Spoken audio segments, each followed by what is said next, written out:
Welcome to Deal Junkie. Thank you everyone for joining us today. Wow, what an awesome day! Another awesome day. I just wanted to welcome you again to our Thursday episode, and I'm your host, Troy Moliot. I'm a broker, an investor, an appraiser, developer, property manager, do just about everything real estate, and here to talk about what's going on in the real estate world and with a lot of unique current events, help you kind of navigate that stuff. This is brought to you by Commercial Real Estate Expert and everything that we do there. And I want to welcome our guest, Greg Pinneo. Greg, welcome to Deal Junkie. Thanks, buddy. How are you doing, man? Appreciate the opportunity to be with you anytime, any place. Oh man, so exciting, so exciting. So this is really unique, and some words that I would use to describe Greg for you, those of you listening, are deliberate, intentional, and sucking the marrow out of life. All words that come to mind when I think of Greg Pinneo. And just so you guys all know out there watching, Greg had us do some unique things. And some of those things were standing on chairs in our class about 30 years ago, and Dead Poet Society type of stuff. And you challenged me. I was a young 20-year-old at SPU 30 years ago, and thought I knew just about everything because I was born into a real estate family. So I was licensed at 18, so I was smarter than I was a little smarter for my britches. And you challenged me. You taught me things that were that to look at a deal a little bit differently than just your average purchase and sale on a single family house. And so when you had us standing on desks challenging things, that was super exciting. You're the founder of the core company, but I know more than that. You're an investor, a trainer, a mentor. Some people call you captain. You're super unique, Greg. Maybe a little controversial, but you're a guy that will challenge people way beyond what they ever thought was possible in life, business, finance, philosophy, and real estate. So welcome. Man, I don't know how to put that introduction in a bag, but you know, Troy, 30 years ago seems like about, I don't know, 4 or 5 days ago. And I feel very privileged that I've loved what I have done now for 44 full-time years as a real estate entrepreneur, and the opportunities that has given me to speak with people, to teach people, to challenge people. It's all kind of a downstream from the world of entrepreneurship and how I've lived it out. And so, you know, I'm one of the few. I'm one of the few that I've lived the dream since I was 18 of doing my own thing, never having had a job. So I'm very privileged, Troy. Awesome. Yeah. Awesome. Yeah, this is kind of the student interviewing the teacher to a certain extent. And I know you've got a lot of, you've done a lot in your life and career, and we don't have the time to talk about it all. But one of the things that you do is you have an annual conference, All Stars. And I was there, and I've actually still got the dog tags from your event last October. And on the back of my dog tags, and this is just my icebreaker for you, is consider arrival before departure. So I know what that means to me. What does that mean to you? I don't believe you can get somewhere if you haven't already been there in your mind, in every way, shape, and form, that you've arrived at where you're going before you even depart to get there. Our mind is the most untested, most powerful tool in the box. And those who have learned to live extraordinary lives have spent a lot of time thinking about the power of our mind, the choices we make, the belief systems that we have. Everything we do and everything we don't do is a function of our belief system, subconsciously, if not consciously. And so when I work with someone, the first mantra is we're going to get inside there and question everything. We're going to take an inventory of what's in the mind, because in order to think about where we want to be, we have to have the ability to already be there before we even leave, right? Yeah. Yeah. I totally agree. Yeah. Much like a deal, Ray, you work backwards from a stabilized, completed space, and then you reverse the process to the acquisition opportunity that's in front of you. But you have to have the end in mind, and then reverse engineer the deal to be where you are and then move forward into that reality. And that's how life works too. You have to, I remember it as teaching at SPU all those years. I would have kids, you might even remember this. I said, all right, you're going to write a paper. The paper is your memorial service. We're working backwards from dead. Yeah. Who's going to show up and what are they going to say? Yeah.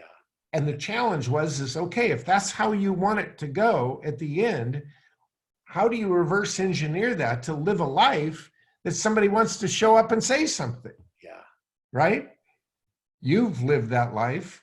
Y'all gave us a damn good scare too. A couple of years ago, we thought the paper was coming due, but here you are still kicking. It gets me a little emotional looking at your. It's leadership comes through challenges, and we've all had our challenges. I've had my challenges. You've had your own challenges. I mean, and that's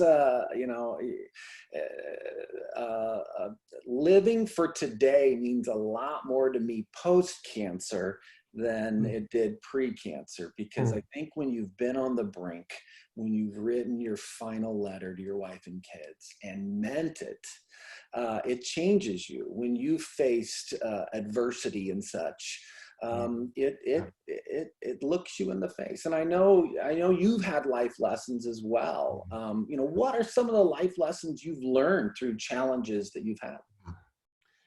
Well, I think to set that up, if you want to live an abundant life, you have to come to terms with, are you more afraid of failure or are you more afraid of regret? And a long time ago, I made a very, very well thought out decision that I was way more afraid of regret than I was of failure. Failure, you can get up, do the debrief, dust off. You've learned the lesson, you move on better, stronger, more educated, more able. But regret, you pack around like a pallet board of bricks. It gets heavier and heavier every day of your life. I wasn't going to have regret in my life. Now, when you take that stance, you become the first guy in the door. I have always been the first guy in the door. I've taught stuff 30 years ago nobody even heard of, because it was the stuff I was doing and testing and trying. And occasionally when you're the first guy in the door, you get shot. If you want to live a safe life, be about the 10th guy in the door and wait till all the bullets are fired. But see, that's a life of regret. I won't do that. I go way back to a hunting trip with my dad, and 3:30 in the morning, heading out to where we need to be by light, and the little frozen rain is hitting the side of my face. It's freezing cold. It's dark. We're out in the middle of nowhere, and I'm trying to keep up with him, and he stops in the middle of this wind tunnel and turns around, gets down on one knee. I'm 7 years old. He said, "Greg, do you see anybody?" I said, "See anybody? No, I don't see anybody." He says, "That's because no one's here." He said, "Greg, you got to learn to love what most people won't tolerate. If you can learn to love what most people won't tolerate, there's no competition. There's no competition. The world's yours." And man, he had the biggest smile on his face, like this, it doesn't get any better than this.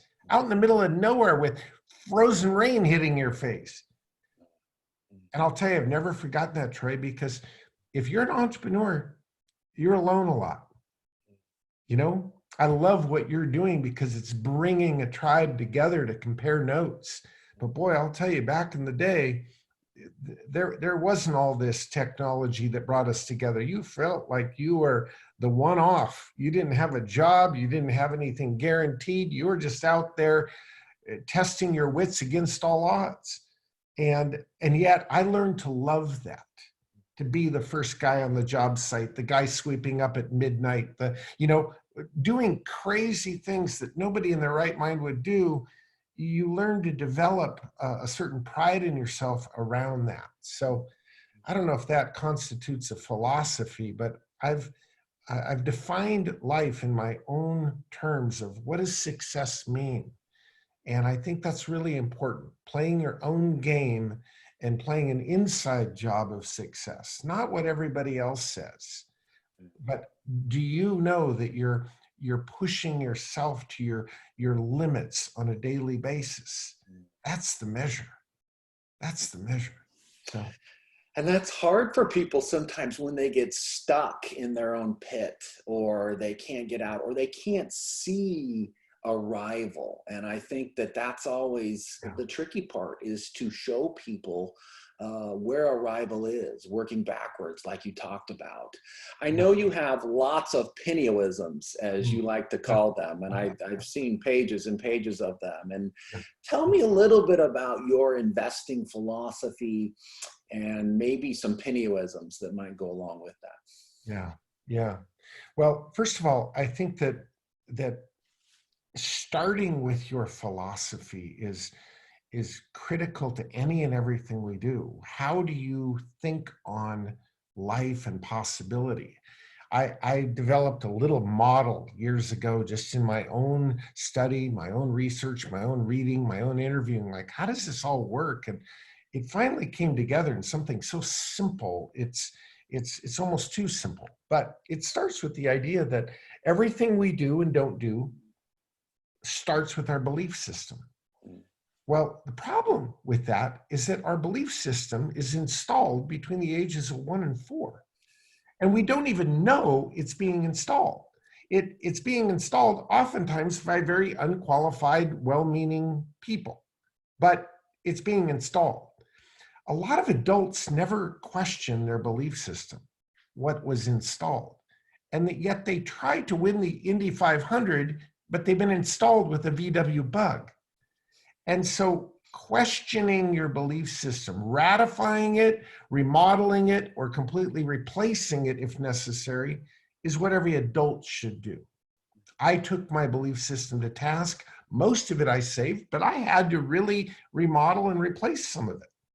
As an adult, we make our choices.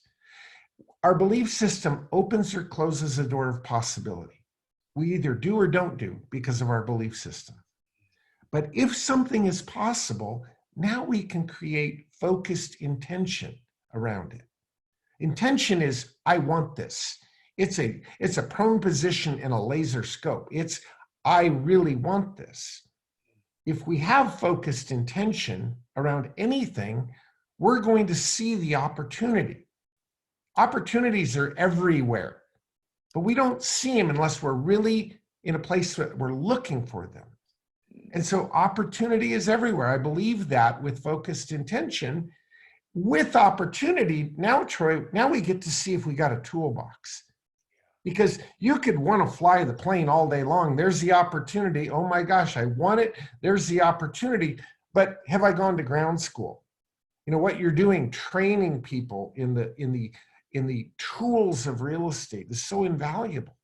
So if we have the toolbox, I've put thousands of hours of training on CDs and digital downloads around what you should know about the toolbox of real estate. You got to have the toolbox. If we have the toolbox, now we get extraordinary results.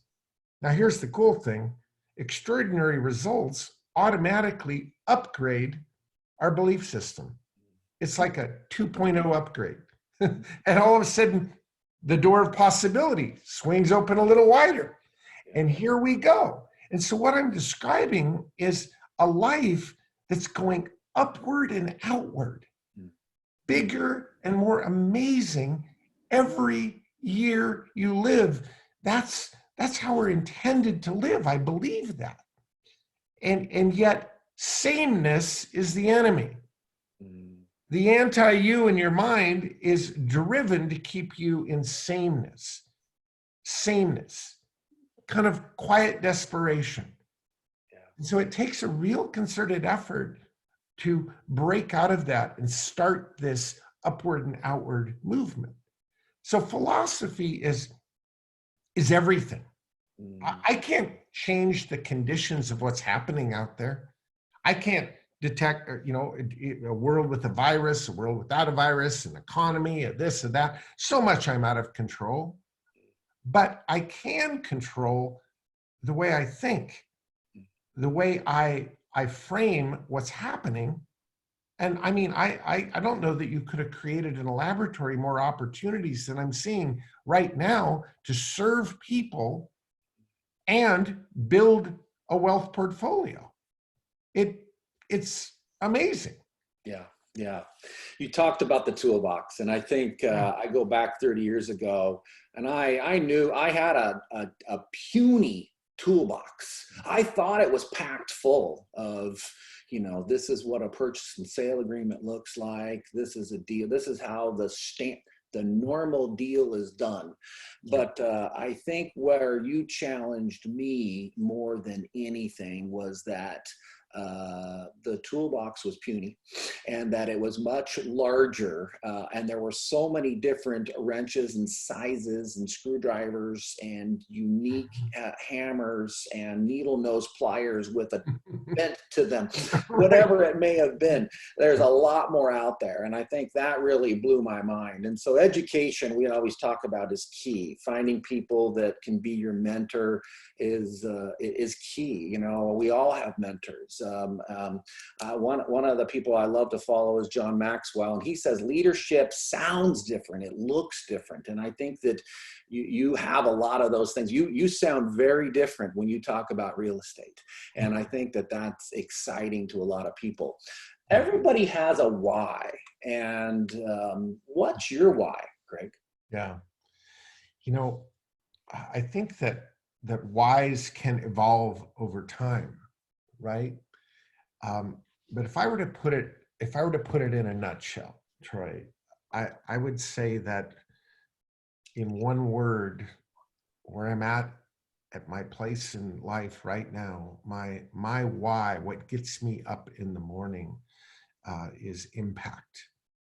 It's impact. And I don't care if that's in the lives of the children that I have, in the relationship I have with my wife, or the multitude of amazing young entrepreneurs that I get to work with on a daily basis. Impact. I'm at that place where that's what drives me. I want to wonderfully disturb people, to move them towards higher ground, where they take this whole thing a little more seriously, where we dig in and find what we're really capable of. I will always and forever, the given is that I'm a real estate entrepreneur, right? I have never had 1 minute of my life where there hasn't been a project that I could drive to of my own project going on. Not 1 minute of my adult life. And so that's a given. But what really drives me is how what I know and how I think, how that can impact people, to live extraordinary lives, to have lives where they feel in control of their own destiny. There's nothing more stressful than feeling out of control. Like, am I going to have a job when this whole thing blows over? Am I going to burn through all my savings and have nothing left? I mean, that kind of stress. And I have a huge heart for the human condition. I understand, what worry looks like. And I want to have an impact on people to where they can take control of their lives and have it in their own control how this thing plays out. So that's what gets me up, Troy. I That's love it. I love it. I love it. I have 3 words on the back of my business card. I just pulled it out, and it's invest, innovate, and impact, because I think impact can make so much. So I that's it. love that. I had no idea you were going to say that. So that's awesome. So I love it. The world is different today, but is it? Yeah. Is it really different? How are you dealing with, the virus? How are Mhm. you dealing with, how do you feel it will impact on real estate? A lot of people are asking the question, Yeah. is it different? Yeah. Well, there's no question that what we're dealing with right now is unprecedented. Nothing has ever shut down a country like this ever, much less a world, right? We don't have a reference point that we can go back to, certainly not in my lifetime, where we can reference something that even remotely looks like this. This isn't just an economic recession or dip in some kind of economy that's going to pull out in terms of a cycle that we've seen before. Um, I believe that this will have long lasting psychological impacts on the way people think and live, right? And so when I play that out in my mind, I believe there's going to be a scaling down of what people have, and they're going to be moving to a version of more what they need necessarily than maybe what they want. I think there's going to be a greater need and desire to have predictable retirement accounts tied to fixed kind of returns that they can count on. When the Boeing guy just lost 70% of his stock in the last 6 weeks, people don't put up with that for very long. They go, no, not doing that again, right? Um, I think that that this scaling down is going to have impact on the kinds of investments that you can draw money toward. Mobile home parks, tiny homes, RV parks, micro units. I have one project right now that we're just permitting that's 39 units, average square foot of each unit, just under 300 square feet, right? 300 feet.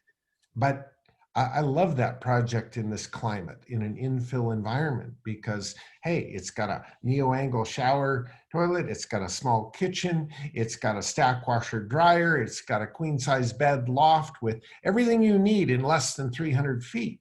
I think that there's going to be a movement to being a little more conservative with how we view life. We all have felt very vulnerable in this. I think survey says that's going to be an impact. I think estate type properties are going to be on sale coming out of this, right?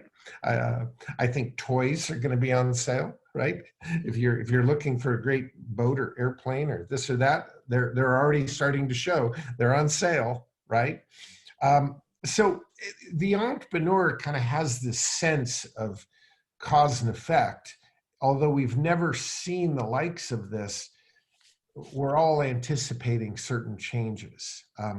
I can tell you this, though, without any question, Troy, and this is what gets me excited about just talking to a guy like you, is that this time and space is going to put a premium on people knowing how to get things done outside the normal way of doing things. You have a lot of credit markets that are drying up.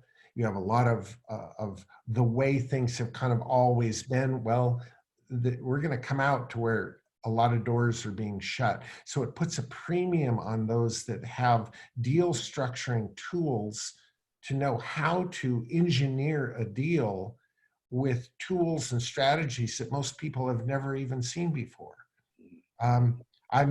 I'm very in demand right now.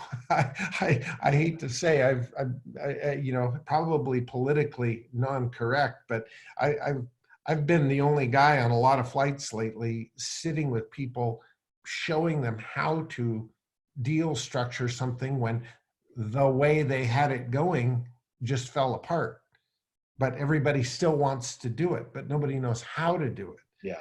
Well, that's my forte.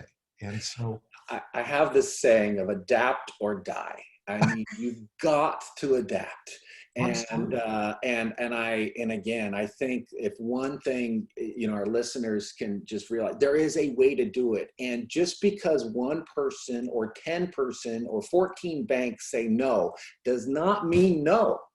And Right. so you're I don't know of another person that probably can adapt or be more, I think, creative. If I were to look up Webster in my dictionary of creativity for real estate, be a big picture of Pinneo. There is always a way to do it. And I think that is, again, one of the big lessons that I've always learned and really carried forward to me, is that there's a way to do it. It's just, how much energy do I have? How long do I want to stick it out? Get that brain cranking, and there's a way, and thinking of the end result in mind, and then coming back. And there's a variety of different paths to get to that end. So how are you adapting in this environment, or is adapting just part of your DNA? I'll give you one example that is, a very recent example, is that with this project we have coming out of the ground in Portland. We have a lot of different ways we can fund this project, but if I put two and two together correctly, you've got credit markets drying up. Many lenders are out of the game. Those that still are in the game, the few cash lenders out there, institutional cash lenders, are cutting down their loan to cost, loan to value ratios, right? They're upping their fees. You can't blame them for that. They're the only horse in the race, right? But when I look at that, I go, no, I don't want to pay, what amounts to about a 19% yield for the use of their money. I don't really want to do that. And so in the case of this project, we have 4 commercial units. We have a private executive club. We have 39 micro residential units, all in a mixed use project. We simply make the simple decision, given what we see going on out there, to, with a set of plans, to condo that project out into 41 separate legal descriptions, and then file a Reg D offering and go to the world of private money. And what we can do is we can raise, let's just say one of these micro units, we raise $130,000, but that loan is collateralized by a first deed of trust on unit 105A.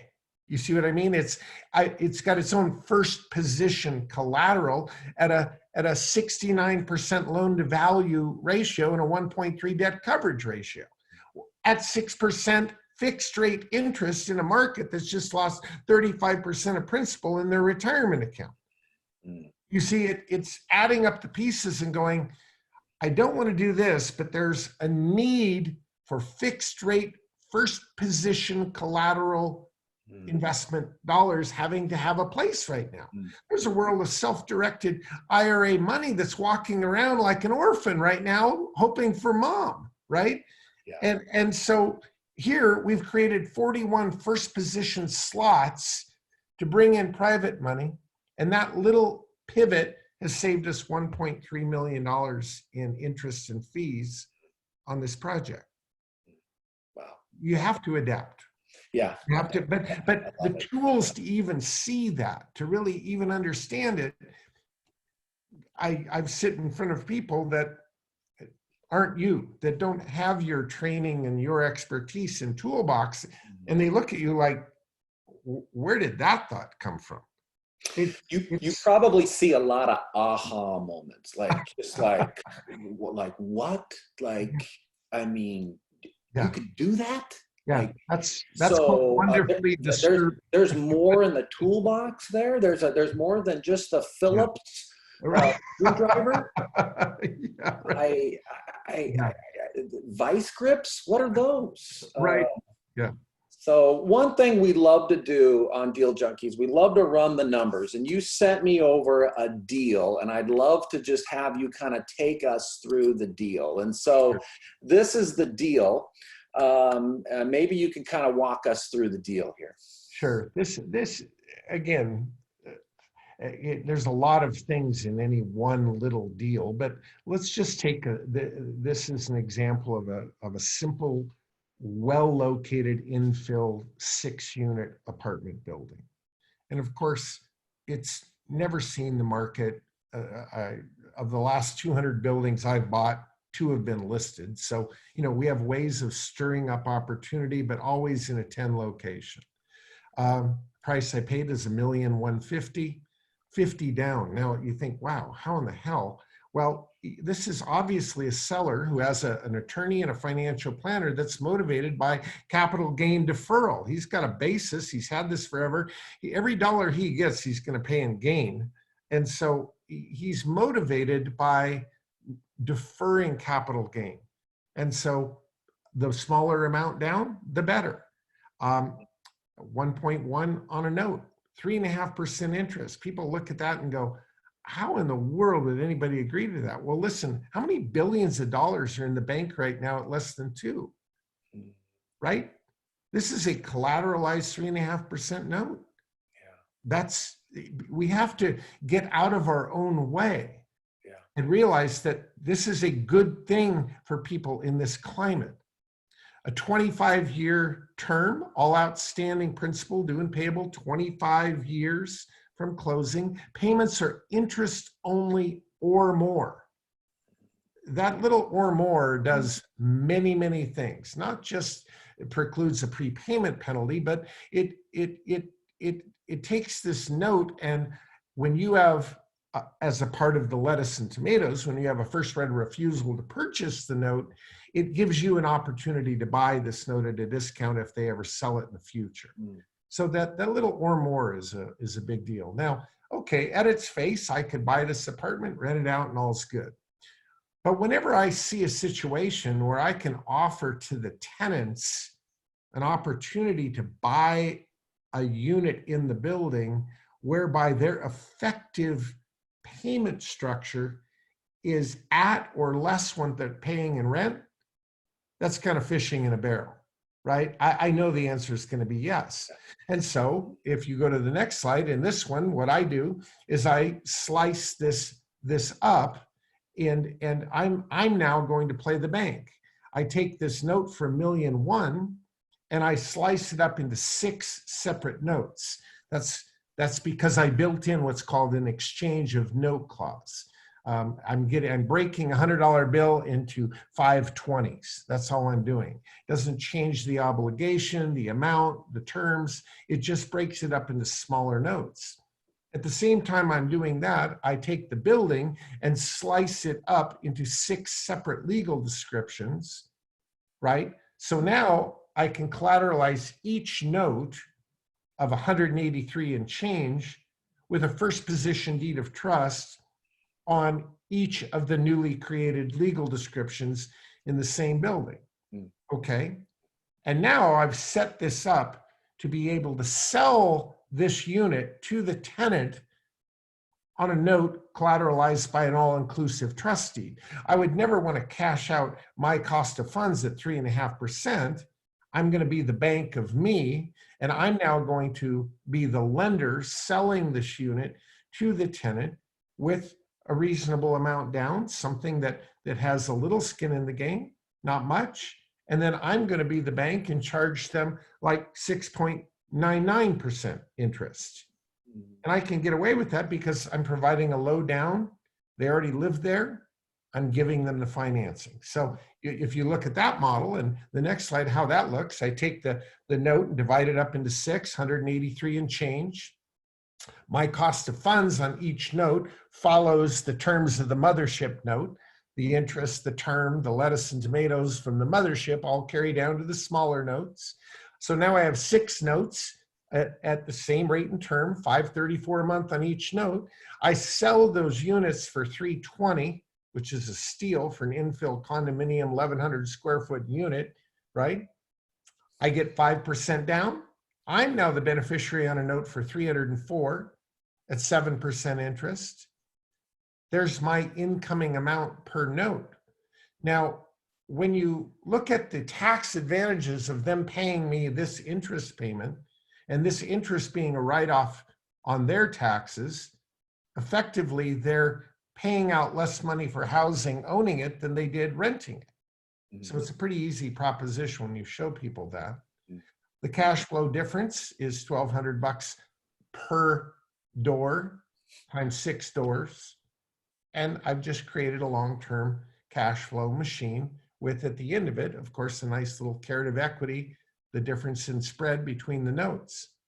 People say, wow, look at that spread. You have a cost of funds at 3.5, right? And you put that out the door at 7. You've made a 3.5% margin.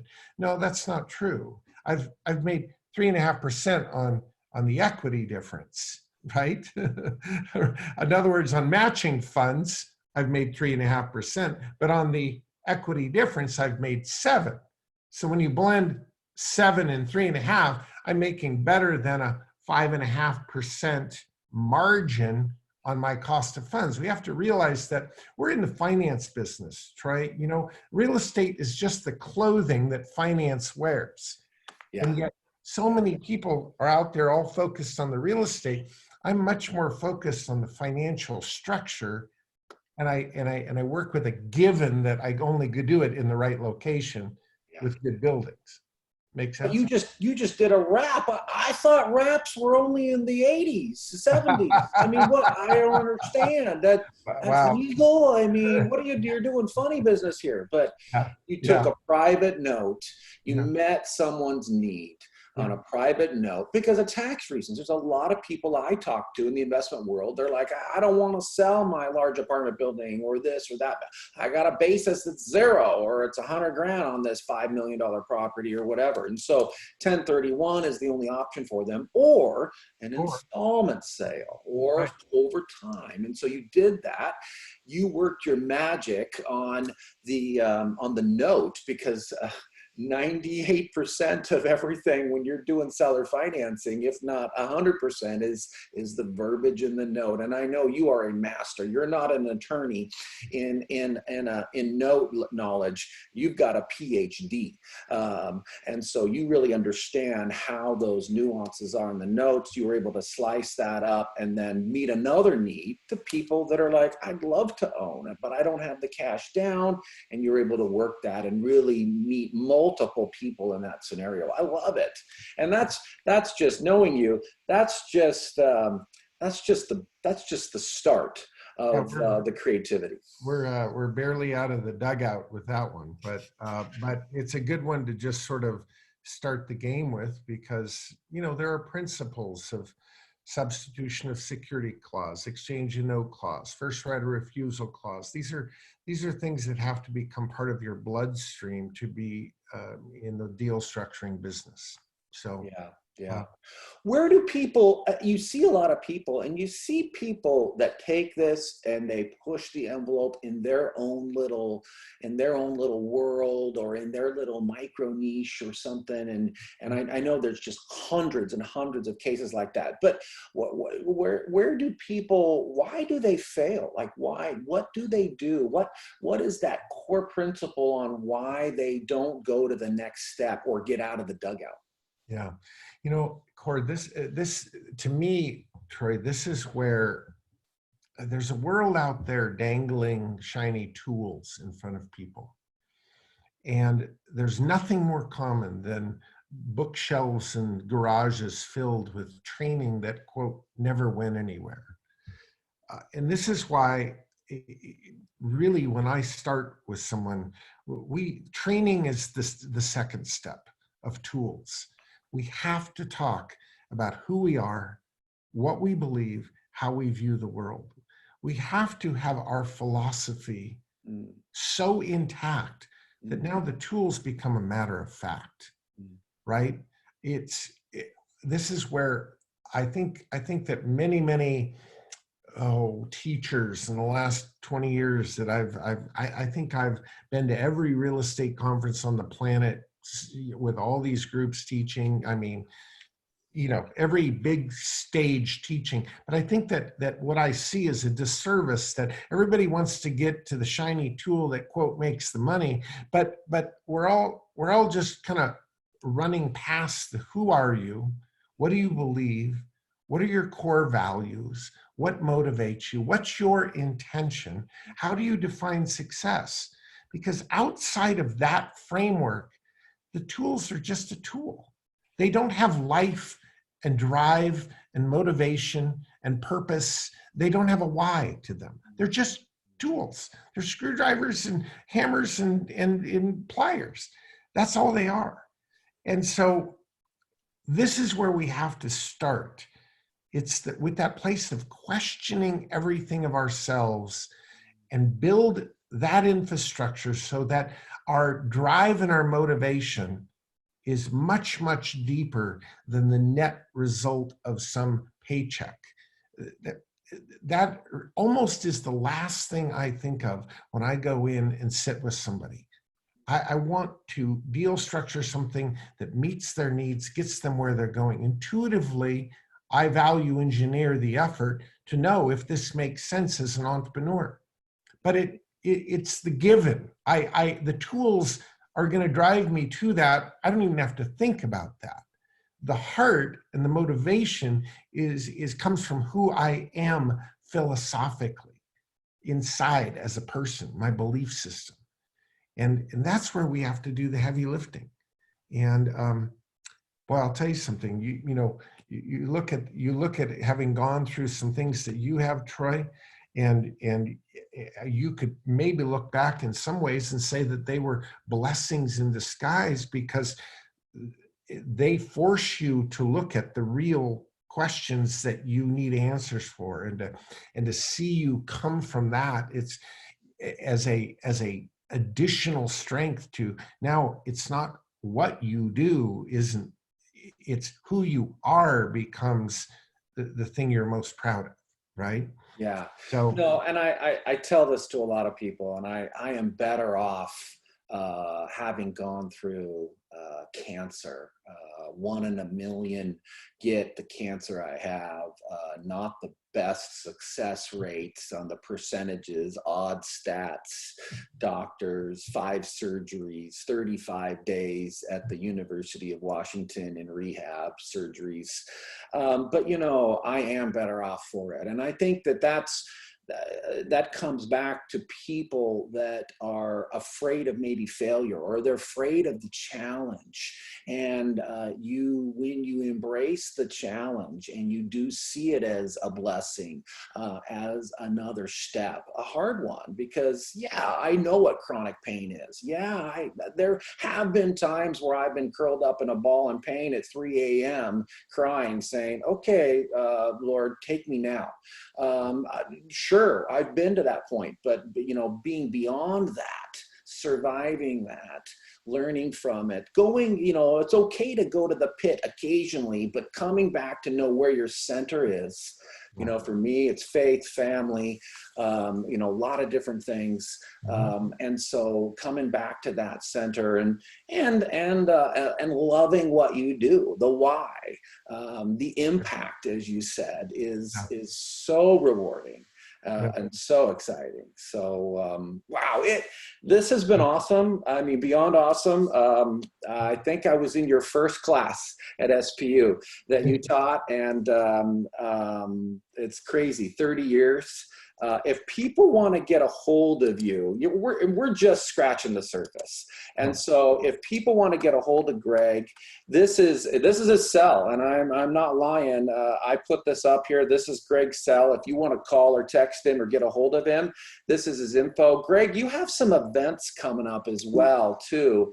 And I believe this is it. Can you tell us a little bit about the event you've got coming up on the 18th on Saturday? Yeah, as we went into this year, Troy, I'll be honest, I tried to make it a little easier on myself versus flying to all of these various locations, talking to people. I thought, well, this year I'm going to shift it up a little bit, and I'm going to hold one seminar, a full day seminar once a quarter. And I said, we're going to hold it at my airplane hangar. I've got a big airplane hangar. We'll move the plane out. We'll pack in as many people. We'll have lunch, this, that, and the other thing. Well, we did that. In February was our first quarter's one. You couldn't have fit another body in that hangar. And of course, now with this virus and everybody's stay-at-home order, we're adapting. And so we're doing the same thing. We're having a full free one-day seminar on the 18th, although it will be what we're doing right now. It'll be virtual. And yet I want to really stress that we want people signing up for this that are ready to focus for that day. I don't want this to be a let it run, pop in and out, this, that, and the other thing. No, don't do that to me or you. If you want to focus for this day, and if you're willing to question everything, if you're willing to really dig in and give it your best effort, I don't want to be sitting in the boat pulling on the oars with everything I've got and somebody in the back of the boat drinking Chardonnay. I don't believe in that. It doesn't work that way. I'm going to work my ass off and wring myself out like a shop towel. I want people to be willing to do the same. But if you're willing to give that day on the 18th your full focused attention, I honestly think you'll learn some things. I think I've forgotten more than most people know about real estate finance and deal structuring. And so I'm going to give you my very, very best for a full day, and then we take it from there. So, and I would tell people out there that are watching this, that are thinking of it, this may not be for you. You got to come mentally ready and prepared absolutely for a Pinneo event, because you may sit there, but you will leave mentally exhausted. You will sleep very well that night, or you won't sleep at all because your mind will be going. Yeah, well, thank you, brother. I really appreciate the conversation. It's everything every teacher ever hopes of, Troy. Every teacher hopes of that the student becomes the teacher. And I look at your following, I look at your impact. I've seen you on stage at the All-Star twice. You could be there every year. You are the leader every teacher hopes to have a little. I'm so privileged to say, hey, I actually know Troy Mouliot, because your name comes up all the time in the Northwest. It's like, I just very proudly say, I actually know him. He's a good friend of mine. Years ago, I had the opportunity to put a few seeds in the garden, but thank you for your leadership.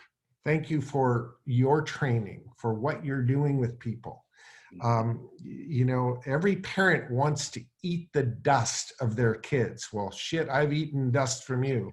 You've done many more things than I have in so many ways. So it's a proud moment to see young men like you, young women like so many that I work with, leading, training, taking what they know and what is now their own, and giving people options in life. So I'm just going to keep going as long as I can, but it's neat to know that there are many behind me that'll keep it going too. So yeah, cool.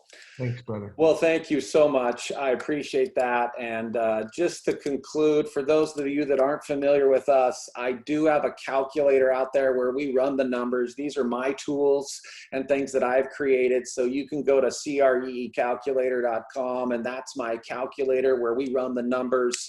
And then I have a variety of different things. I always love to say, Greg, to people that the work you do today will prepare you for the opportunities to tomorrow. And so whether you're reaching out to me with one of the things that I have, or you're going to one of Greg's events, prepare yourself today.